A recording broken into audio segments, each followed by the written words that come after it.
Hello everyone, welcome to Legal Darshan. I hope you all are doing well. In today's video, we are going to talk about the Interpretation Clause of Indian Contract Act 1872. The Interpretation Clause or the Definition Clause can be found in all the acts, statutes, or codes in the very beginning of the act. Usually these clauses, which are definition clause or interpretation clause, are found in section 2 or 3 of all the acts. The purpose of these sections, these clauses, are to define some words, some terms that will be used in the act in further sections.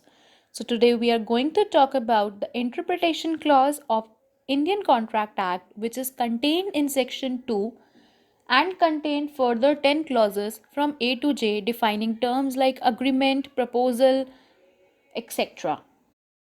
Before starting with the definitions contained in section 2, let's look at the basis of a contract. How a contract is formed, what are the various kind of contract and what are its stages. So the first stage is of proposal. When the proposal is accepted, it becomes promise. Usually, a lot of competitive exams put the question that what happens when a proposal or when an offer is accepted.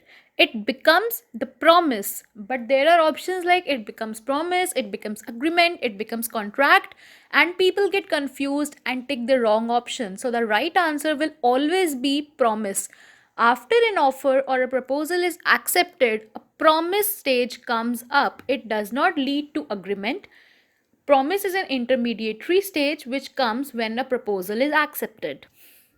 So the first stage is making of a proposal. Second stage is the acceptance. When the proposal gets accepted, it becomes the promise. And if the proposal is not accepted, there is no contract, there is no promise, and the further stages gets vanished. After the promise comes the stage of consideration. Now let's look at all these four stages with the help of an example. Suppose I went to a shop and I said to the shopkeeper to please give me a notebook for rupees 10. This is me making the proposal, making the offer to him that please give me a notebook and I will give you rupees 10. If he says I will give you the notebook, it means he has accepted my promise and accepted my proposal, and we are into a promissory note that he will give me the notebook and I will give him rupees 10. So he giving me the notebook or I giving him rupees 10 is known as consideration. In our country, no contract is complete without consideration. There must lie some consideration. Consideration is basically the exchange of objects to keep up the promise for the things that we promised. Like I promised him to give him rupees 10, he promised to give me the notebook. That is our consideration for each other. That if I give him rupees 10, he will give me the notebook. So when I made a proposal, he accepted it, it converted into a promise, and when we paid each other the objects, it became the consideration. And promises and every set of promises which form the consideration for each other lands up into an agreement. When I said that I'll give you rupees 10, he said that he will give me the notebook. So he made a promise as a consideration, and then that's where an agreement between us established that yes, he will be giving me a notebook and I will be giving him rupees 10. So this is how an agreement is made. But is this agreement a contract? Now there lies a question there, which kind of agreements are contract? All the agreements that law accepts that they are illegal, they are not illegal, they are legal, they are lawful, they are not against any public policy, becomes a contract. Now this was one example of me buying a notebook or a pen.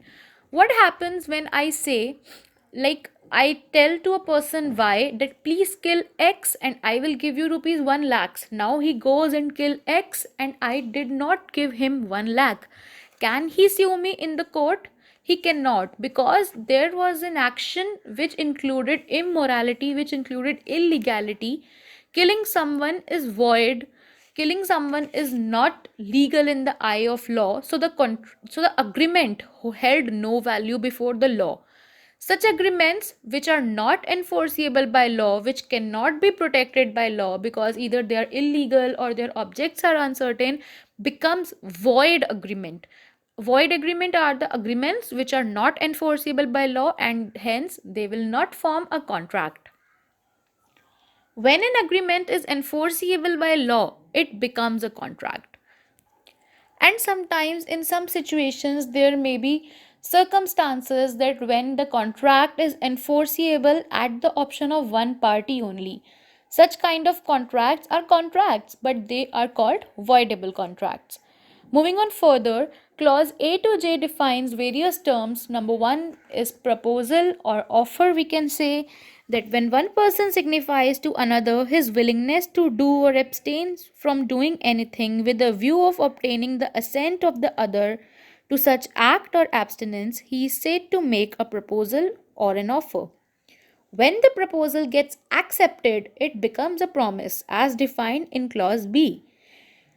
And the person who makes a proposal is called promiser because I am making the proposal, I will be called proposer or I will be called promiser. And the person to whom it is made, he is called promisee.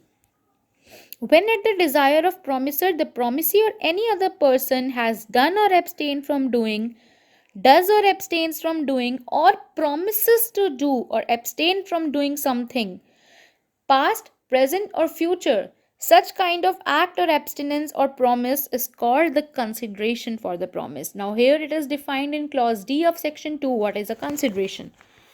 Every promise and every set of promise forming the consideration for each other is an agreement. Now, there is a term reciprocal promises. Promises which form the consideration or part of consideration for each other will be called reciprocal promises. Suppose I went to the seller and I said, you give me the notebook, I'll give you some rice. That will be called reciprocal promise. An agreement which law cannot enforce, which is not enforceable by law, is a void agreement. An agreement that is enforceable by law becomes a contract. An agreement which is enforceable by law at the option of one or more of the parties thereto, but not at the option of another party, is called a voidable contract. Now, there is an interesting clause J. A contract which ceases to be enforceable by law becomes void when it ceases to be enforceable. Now, there lies a difference between clause G and clause J.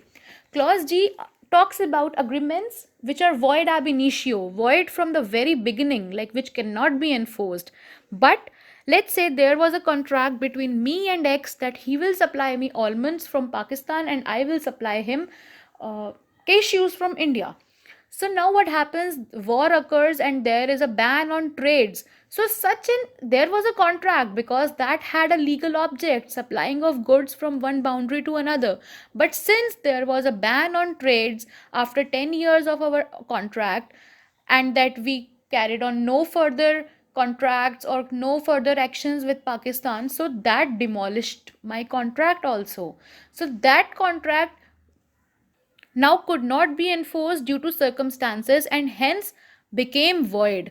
So the contract which was first valid in the eye of law was accepted as a contract, but later due to some circumstances it becomes ineffective. So hence after that it became void. It wasn't void ab initio.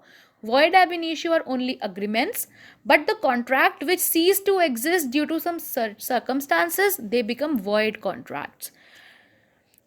So we can conclude the lecture in one line that all the agreements are not contracts, but all the contracts are agreements. Only the agreements which are enforceable by law becomes the contract. This was all for today's video. I hope you found it useful. We will be bringing you more such videos in our further series. Till then, stay tuned with us. Thank you for watching. Have a good day.